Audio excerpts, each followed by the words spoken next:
Bonjour à toutes et tous. Alors vous allez vous dire, ça fait longtemps que tu n'as pas sorti de vidéo, ce à quoi je vais répondre oui, ça fait 2 mois. Vous allez probablement me dire, mais ta chaîne n'est pas forcément très active. Premièrement, je suis plus active qu'Antoine Daniel, c'est très important de le signaler. Deuxièmement, je suis en DUT information et communication, donc forcément le temps, je l'ai un petit peu moins pour sortir des vidéos. Pour vous montrer à quel point je suis en retard sur YouTube, on va parler de la 63e cérémonie des Ballons d'Or. Je sais pertinemment les messages que je vais recevoir à base de « Non mais Morgane, tu sais, la cérémonie des Ballons d'Or a eu lieu début décembre, et on sait que Luka Modric est Ballon d'Or ».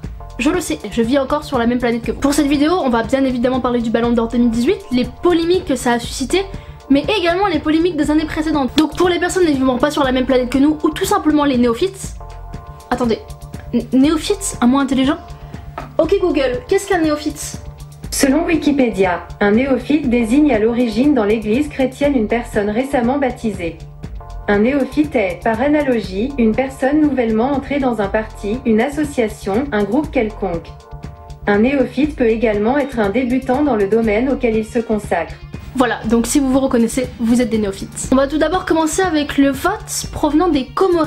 Comment dire? Ce vote, il est imaginaire. Et son journaliste Abdou Bouana, qui n'existe pas. En effet, ce journaliste n'existe pas, vous pourrez chercher son nom sur internet, vous ne le trouverez pas, et j'ai encore mieux, puisque le journal où il est censé travailler, à savoir Albana Comores, a disparu en 2012. Il faut savoir juste que Comores, avec ce journaliste imaginaire, avait voté en première position pour Kylian Mbappé. Bon, Didier Deschamps, on t'a reconnu. La deuxième polémique au Ballon d'Or cette année nous vient du journaliste Lassana Liburd. Pour le coup, ce journaliste existe, pas de problème là-dessus, sauf que ses votes ont tout simplement été inversés. Il a expliqué sur les réseaux sociaux que ses votes ont totalement été inversés de la première à la 5e place. En effet, dans le classement donné par France Football, on peut trouver en première position Antoine Griezmann, Mohamed Salah, Cristiano Ronaldo, Luka Modric et Lionel Messi. En effet, à la première place de son vote, on aurait dû avoir Lionel Messi, en deuxième position Luka Modric, en troisième position Cristiano Ronaldo, ah ils se sont pas trompés, en quatrième position Mohamed Salah et en cinquième position Antoine Griezmann.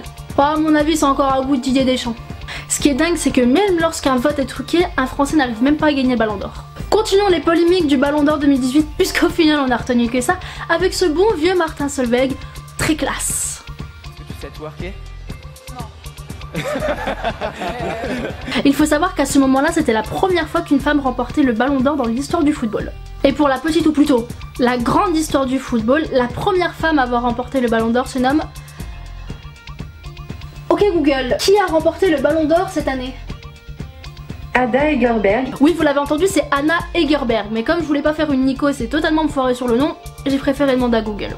Mais le plus gros scandale de cette cérémonie des Ballons d'Or 2018, c'est qu'en République centrafricaine, ils ont réussi à mettre Karim Benzema en première position. Une honte!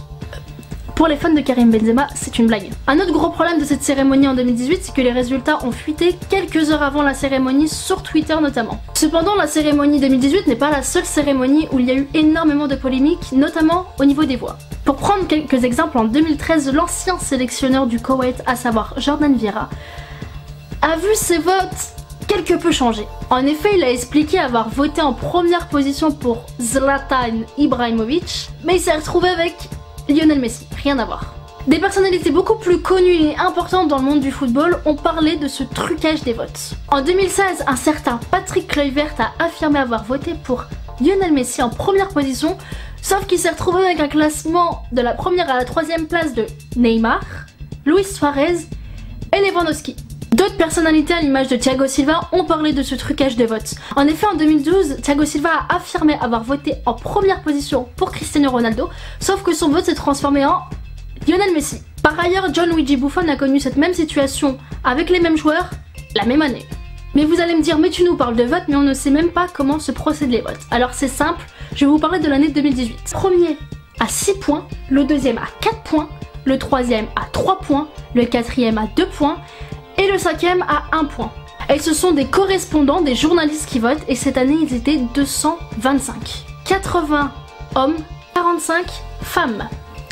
L'équité, ça n'existe pas encore beaucoup dans le milieu du football. Depuis des années, le Ballon d'Or est critiqué, notamment par les entraîneurs. Nous allons commencer par Raymond Domenech qui a dit, je cite, « Le Ballon d'Or, symbolique de l'individualisme, ne devrait pas exister, ou alors un par poste. » Thierry Henry nous dit ensuite que le Ballon d'Or est donné à la tête du client. Pour cela, il va faire référence à Iniesta qui a absolument tout connu avec le FC Barcelone et tout connu avec la sélection espagnole, mais qui n'a jamais jamais gagné le Ballon d'Or. Enfin, nous avons l'entraîneur mythique des Gunners d'Arsenal, à savoir Arsène Wenger, qui s'est exprimé sur le sujet. Et il a dit: le football est un sport collectif et aujourd'hui nous vivons déjà dans un monde où tout est individualisé.